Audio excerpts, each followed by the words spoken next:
உலக நாடுகளுக்கே கட்ட பஞ்சாயத்து செய்யக்கூடிய அமெரிக்காவுடைய ஆதிக்கம் வீழ்கிறதா? இஸ்ரேல் காசா மீது நடத்தப்பட்ட தாக்குதல், நேட்டோ நாடுகள் புதிதாக உருவாகணும் அப்படின்னு சொல்லி வைக்கக்கூடாத இடத்துல கை வச்சுட்டடா அப்படின்னு சொல்லி இஸ்ரேலுக்கு பதிலடி கொடுக்கணும்னு வளைகுடா நாடுகள்லாம் நடத்தப்பட்ட ஒரு அரசியல் மாநாடு, உக்ரைன் ரஷ்யா போர், இது குறித்து தான் நம்ம பார்க்க இருக்கிறோம். வாங்க போய் பார்க்கலாம்.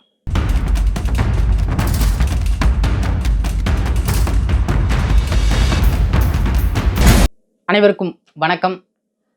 இஸ்ரேல் காசா மீது நடத்தப்படக்கூடிய தாக்குதல், பாலஸ்தீனவர்கள் மீது நடத்தப்படக்கூடிய தாக்குதல் குறித்து நம்ம செய்திகளை அறிஞ்சிருப்போம்.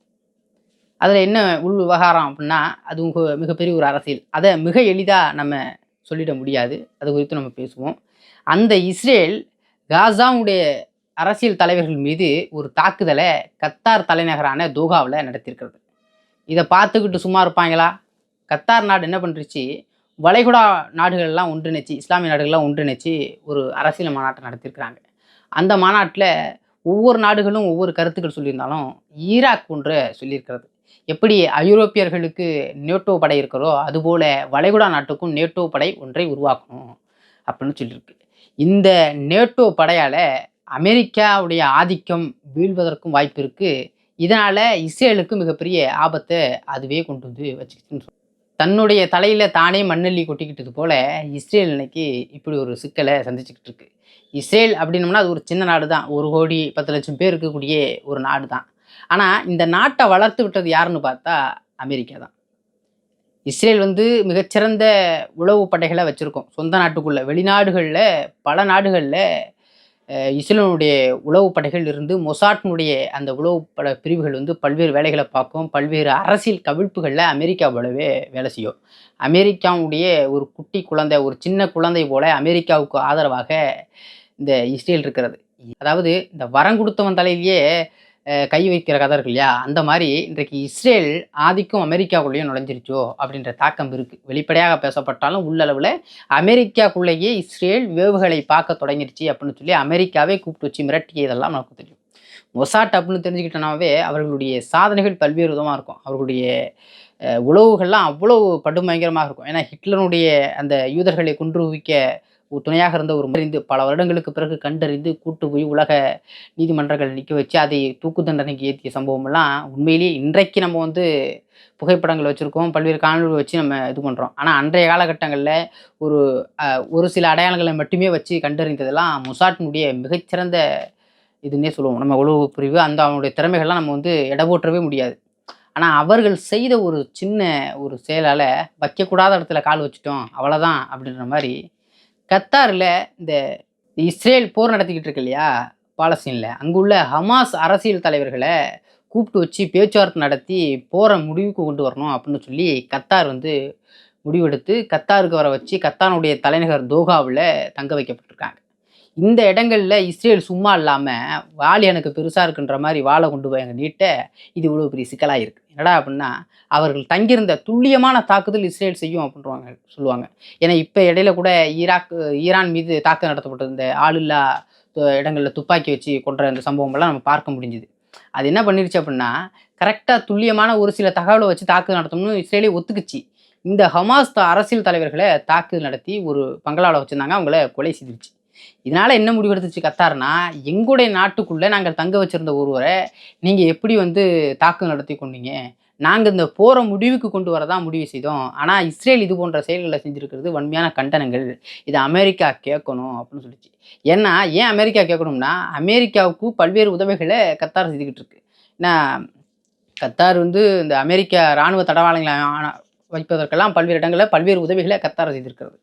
அப்படி இருக்கையில் இப்பேற்பட்ட வேலையை செய்திருக்கிறது இஸ்ரேல், இதை நீங்கள் கண்டிக்கணும் என்று அமெரிக்கா கிட்ட சொல்கிறாங்க. ஏன்னா அமெரிக்கா தான் இஸ்ரேலை வளர்த்து விட்டது. இன்றைய வரைக்கும் இஸ்ரேலை பாதுகாத்து கொண்டு இருக்கிறது அமெரிக்கா. அமெரிக்காவுக்கும் ஒரு சில வேலைகள் இஸ்ரேலில் வாங்க வேண்டியது இருக்குது. அது வாங்கியிருந்தால் என்றைக்கோ கலட்டி விட்டுருக்கோம். அப்படிலாம் பண்ண முடியாது. இஸ்ரேலும் அவ்வளோ சாதாரண ஆட்கள் இல்லை அப்படின்னு தெரியும் நமக்கு, அவங்களுக்கும் தெரிஞ்சிருக்கும். இந்த தாக்குதலினுடைய ஒளியாக என்ன பண்ணிட்டாங்க அப்படின்னா, வளைகுடா நாடுகள்லாம் ஒன்றிணைஞ்சு ஒரு அரசியல் மாநாட்டை போட்டாங்க.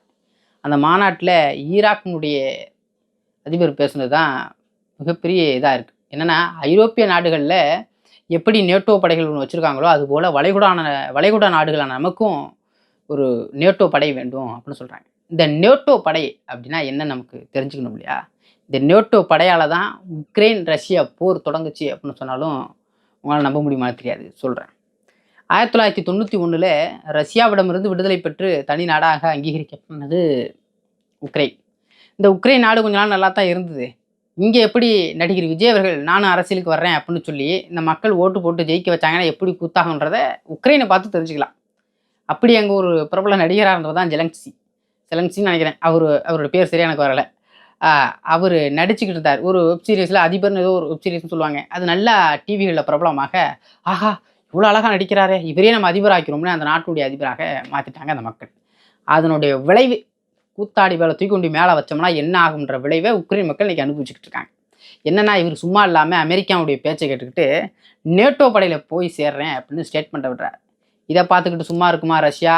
இந்த நேட்டோ நாடுகள் அப்படின்னா என்றதை நான் சொல்கிறேன். ரஷ்யா சும்மா இருக்குமா? ரஷ்யா கூப்பிட்டு வச்சு புட்டின் அவர்கள் பேசுகிறாங்க. நேட்டோ நாடுகள்லாம் நீங்கள் இணையக்கூடாது, உங்களுக்கு பாதுகாப்பாக நாங்கள் இருக்கோம்ல, நீங்கள் எங்களோட தான் இருக்கணும், நேட்டோ நாடுகளை இணைவன்ற அந்த கனவை நீங்கள் விட்டுருங்க அப்படின்னு சொல்கிறார். இந்த நேட்டோ நாடுகள் அப்படின்னா, இந்த நேட்டோ நாடுகள்ன்றது ஒரு அமைப்பு. இந்த அமைப்புகளில் எல்லா நாடுகளும் அங்கம் வைக்கும். அதில் ஒரு சில நாடுகள்லாம் அங்கே அமெரிக்காவுடைய தலையீடு தான் அதிகம். அமெரிக்கா தான் இதை உருவாக்குச்சுன்னு கூட சொல்லுவாங்க. ஏன்னா அமெரிக்காவுடைய ஆதிக்கம் அதிகமாக இருக்கும். இப்போ இந்த நேட்டோ நாடுகள் படைகள் அந்த கூட்டமைப்புக்குள்ளே ஒரு நாடுகள் இருந்து அந்த நாடுகள் மீது இன்னொரு நாடு தாக்குதல் நடந்துச்சுன்னா, இப்போ நேட்டோ படைகளில் சேர்றேன்னு உக்ரைன் சொன்னதுக்கே இவ்வளோ பெரிய தாக்குதல். ஒருவேளை உக்ரைன் நேட்டோ படைகளோட இருந்து தாக்குதல் நடத்தியிருந்தா ரஷ்யா மீது அந்த நேட்டோ படைகள் உள்ள எல்லா நாடுகளும் தாக்குதல் நடத்தும். இதுதான், என்னை அடிச்சுட்டு அப்படின்னா என் கூட ஒரு 10 பேர் இருக்காங்களா, இவங்க ஒன்றையும் தாக்குவாங்க. இதுதான் வந்து ஒரு நாட்டின் மீது போர் தொடுத்துட்டா அடுத்த உடனே நாங்கள் போர் தொடுத்துருவோம் அப்படின்னு சொல்லி தான் இந்த நேட்டோ படையை உருவாக்குறாங்க. இதனால வந்து உலக போரை தள்ளி போடலாம், ஒரு பெரும் பிரச்சனைகள் நாட்டுக்கு சண்டை வராது, அப்போ பெரும் படை உள்ள நாடுகள்கிட்ட மோதாது, பல்வேறு சிக்கல்களில் பேசி தீர்த்துக்கலாம், அப்படி ஒரு அமைப்பாகத்தான் அது இருக்குது. இந்த ரஷ்யா என்ன சொல்லுதுன்னா, நேட்டோ நாடுகளோட உக்ரைனை இணைக்க விரும்புகிற அமெரிக்கா கியூபாவை ஏன் நேட்டோ நாடுகளில் இணைக்க விரும்பலை அப்படின்னு சொல்லி. ஏன்னா கியூபாவுக்கும் அமெரிக்காவுக்கும் ஆகாது. அமெரிக்கா ஒருவேளை கியூபா மீது தாக்குதல் நடத்தினா இப்போ எப்படி இஸ்ரேல் தலையில் மண்ணள்ளி கொட்டிட்டு போல அமெரிக்கா தலையில் மண்ணள்ளி கொட்டிக்க விரும்பலை. ஒருவேளை சண்டைன்னு சொல்லி கியூபா மீது அமெரிக்கா போர் தொடுத்தாலோ குண்டு போட்டாலோ ஒட்டுமொத்த நேட்டோ நாடுகளும் அமெரிக்கன் மீது தாக்குதல் நடத்திடும். ஏன்னா அதுதான் அந்த அமைப்பு. ஆனாலும் அப்படி நடத்த வாய்ப்பு இல்லைன்னு வச்சுங்க. ஏன்னா அமெரிக்கா தான் அதனுடைய முதல் சக்தியாக இருக்குது. அமெரிக்கா என்ன சொல்லுதோ அதை தான் அவங்க செய்வாங்க. அப்பேற்பட்ட ஒரு நாடுகளை உருவாக்க வேண்டும் என்று இன்றைக்கு கத்தார் அரசியல் முடிவெடுத்திருக்கிறாங்க. ஏன் அப்படின்னா, இந்த இஸ்ரேல் தொடர்ச்சியாக ஒரு இனப்படுகொலை செய்துகிட்டு இருக்கு பாலஸ்தீன் மக்கள் மீது அப்படின்னு சொல்லி முடிவு பண்ணிட்டாங்க. யூதர்கள் தாக்குதல் நடத்துகிறாங்க, இனப்படுகொலை செய்கிறாங்க. ஏன்னா எல்லாம் இஸ்லாமிய நாடுகள். இவ்வளோ நாளாக தாக்குனது தெரியலையா அப்படின்னு கேட்டால் இல்லை. ஏன்னா அவங்கவுங்க அரசியல் காரணமாக எல்லா மன்னர் ஆட்சிகள் கீழே இருக்குது. நாளைக்கு மக்கள் பிரச்சனை ஒன்று ஏற்பட்டுட்டா காப்பாற்றுறதுக்கு யார் வர்றது? அமெரிக்கா தான் வரும். அதனால் அமெரிக்கா கூட நம்ம ஒரு இதுவாக போயிடுவோம், ஒரு இணக்கமாக போயிடுவோம் அப்படின்னு சொல்லி பல நாடுகள் அமைதியாச்சு. ஆனால் ஈரான் அப்படி கிடையாது. இந்த இஸ்லாமிய நாடுகளுக்கெல்லாம் பாதுகாப்பானது அப்படின்னா ஈரானை தான் சொல்லுவாங்க. ஏன்னா இன்றைக்கு கூட இடையில ஈரான் மீது தாக்குதல் நடத்தணும்னு ஈரான் 1000 ஒரே நேரங்களில் எங்களால் 1000 ஏவுகணைலாம் விட முடியும் இஸ்ரேல் மீது அப்படின்னு சொல்லலாம் மிரட்டல் விட்டுச்சு. அமெரிக்கா வந்து இடையில பூந்து தலையை விட்டுக்கிட்டு நான் தான் இந்த போரை நிறுத்தினெல்லாம் ட்ரம்ப் அவர்கள் சொல்லியிருந்தாங்க. அது இல்லாமல் இருந்திருக்கலாம், இல்லாமல் இருந்திருக்கலாம். ஏன்னா ஒரு குண்டை மட்டும் போட்டு போயிட்டார், அதனால் போர் நின்றுச்சான்னா அப்படி இல்லை, அப்படி இருக்கவும் வாய்ப்பு இல்லை. ஏன்னா ஈரான் அமெரிக்காவையும் எதிர்க்கும், அமெரிக்காவும் எடுத்துக்கிட்டு இருக்கு. அமெரிக்கா பேச்சும் கேட்காதது. சாமி நாடுகளையே ஒரு அங்கமாக ஒரு பாதுகாப்பான நாடு தான் ஈரான். இப்போ ஈரான் மாதிரியான நாடுகளுடைய தலைமையில் வளைகுடாவுக்கு ஒரு நேட்டோ நாடு உருவாக்கிடுச்சுன்னா இஸ்ரேல் பாலஸ்தீன் மீது போர்களை தொடுக்க முடியாது. இஸ்ரேல் பாலஸ்தீன் மீது தொடுக்க முடியாது. ஏன்னா பாலஸ்தீனே அந்த நாட்டோடய இதாக வச்சுக்குவாங்க. இங்கே வந்து மதமாக அவங்க ஒன்றிணைஞ்சு நிற்கலை, மனிதமாக ஒன்றிணைஞ்சு நிற்கணும்னாலும், ஏன்னா எல்லா பகுதியிலையும் மன்னராட்சி இருக்கிறனால இந்த மன்னராட்சிகளுக்கெல்லாம் சப்போர்ட் செய்யக்கூடிய ஒரு துணையாக இருக்குதுன்னா அமெரிக்கா தான். இப்போ அமெரிக்கா அவங்க எடுத்து அரசியல் பண்ண முடியாது. அது ஒரு இணக்கமாகவே போய்க்குவாங்க. ஏன்னா ஈரான் மீது தாக்குதல் நடத்த போகும்போது இப்போ இங்கே உள்ள நாடுகள்லாம் அமெரிக்காவோட ஒப்பந்தங்கள் போட்டுக்கிட்டு இருந்தது. ஆயுதங்களை வாங்கிக்கிறோம் போய்க்கிறோம், இந்த ஒப்பந்தங்களை இந்த உலக அரசியலில் பெரிதளவு வச்சுக்குவாங்க. இந்த நேட்டோ நாடுகள் இப்படி படையாக கிளம்பி ஒரு நேட்டோ நாடுகளை உருவாக்கணும் அப்படின்னு இந்த வளைகுடா நாடுகள்லாம் கிளம்பியிருந்தாலும் கூட ஒரு பக்கம் அமெரிக்காவுடைய ஆதிக்கம் குறையுது. ஏன்னா இப்போ ஈரான் கேட்கவே மாட்டேங்குது, இந்த இஸ்ரேல் மீது போர் தொடுக்காத, நாங்கள் வந்து தடுத்து நிறுத்தோம் அப்படின்னு. இந்தியா பாகிஸ்தான் போரில் நாங்கள் சொல்லித்தான் நிறுத்தணும் என்றெல்லாம் சொல்கிறாங்க. இதில் அமெரிக்காவுடைய ஆதிக்கம் எப்படி குறைஞ்சிருச்சு அப்படின்னு பார்த்தோம்னா, இப்போ இந்தியா, ரஷ்யா, சீனா போன்ற நாடுகள்லாம் என்ன பண்ணிட்டாங்கன்னா, பிரிக்ஸ் காயின் அப்படின்னு பிரிக்ஸ் மாநாடுன்னு ஒன்று நடத்தியிருப்பாங்க இடையில, அந்த பிரிக்ஸ்னு. அவங்க ஒரு நாணயத்தை உருவாக்க போகிறோம், டாலருக்கு எதிரான ஒரு நாணயத்தை உருவாக்க போகிறோம் அப்படின்னு சொல்லப்படுது. ஒருவேளை இந்த பிரிக்ஸ் நாணயம்னு ஒன்று வெளியாகிடுச்சு அப்படின்னா டாலருடைய சந்தை மதிப்பு குறைஞ்சிரும். இப்போ டாலருடைய ஆதிக்கம் அதிகம் இருக்கிற வரைக்கும் தான் அமெரிக்காவுடைய ஆதிக்கம் அதிகமாக இருக்கும். எல்லா நாட்டிலையும் போய் தலையிட்டுக்கிட்டு பஞ்சாயத்து பண்ணுவாங்க. இதை குறைப்பதற்கு, டாலருடைய ஆதிக்கத்தை குறைப்பதற்கு இந்த பிரிக்ஸ்ன்ற அந்த நாணயம் வந்து வெளியிட்டு வந்து இந்த பணங்கள் புழக்கங்கள் அதிகமாகிடுச்சுன்னா அவங்களுடைய ஆதிக்கங்கள் குறையக்கூடிய சூழலாகத்தான் இருக்குது. இப்போ இந்த இஸ்ரேல் மீது ஒட்டுமொத்தமாக நாம் தாக்குதல் நடத்தணும், இஸ்ரேல் மீது வந்து பொருளாதார தடையை விதிக்கணும் அப்படின்னு சொல்லி கத்தார், வளைகுடா போன்ற வளைகுடா நாடுகள் ஒட்டுமொத்தமாக ஏமன், எகிப்து, ஈராக், ஈரான் போன்ற நாடுகள்லாம் முடிவு செய்திருக்கு. ஒரு பொருளாதார தடையை விதிக்கணும் ஈரான் மீது. ஒரு பொருளாதார தடையை இஸ்ரேல் மீது நாம் வைக்கணும். ஏன்னா இதெல்லாம் முன்னாடி நம்ம செஞ்சுருக்கோம், இப்போவும் செய்யணும். இல்லைன்னா திட்டமிட்டு இவன் பாலஸ்தீன் மக்கள் மீது இனப்படுகொலை செய்து கொண்டிருக்கிறது அப்படின்னு. இவன் இந்த அமெரிக்கா கூப்பிட்டு வச்சு பேசியதுக்கெல்லாம் கூட இஸ்ரேல் கொஞ்சமும் இது பண்ணல. நான் முடிச்சு விட்டு தான் மறுவேளை பார்ப்பேன் அப்படின்ற மாதிரியான சிக்கல்கள் போய்கிட்டு இருக்கு. இந்த பிரிக்ஸ் மாநாட்டுக்கு பிறகு அமெரிக்காவுடைய பேச்சை பெரிதளவில் கேட்கல. அப்படின்னா இந்த டாலருடைய மதிப்பை குறைப்பதற்கான வேலைகளையும் இந்த இஸ்ரேல் ஒரு சின்ன நாடு, இதுவும் அமெரிக்கா பேச்சை தட்டி கழிச்சுக்கிட்டு நான் வந்து பாலஸ்தீன் மீது தாக்குதல் நடத்துவேன் என்று சொல்லி கிட்டத்தட்ட ஒரு இனப்படுகொலையை நடத்திக்கிட்டு இருக்கு. இதை எல்லா நாடுகளும் சொல்லாமல் இருக்கலாம். இப்போ நம்ம வந்து பாலஸ்தீன் பக்கம் நிற்கிறோம். ஏன் அப்படி நிற்கிறோம்னா, நம்ம வந்து ஒரு மனிதமாக அவங்க வந்து அவங்களுக்கு தேசிய உணர்வுகள் நமக்கு எதுவும் பெரிதாக கிடையாது. இருந்தாலும் நம்ம மனிதமாக இதை பேசுகிறோம்.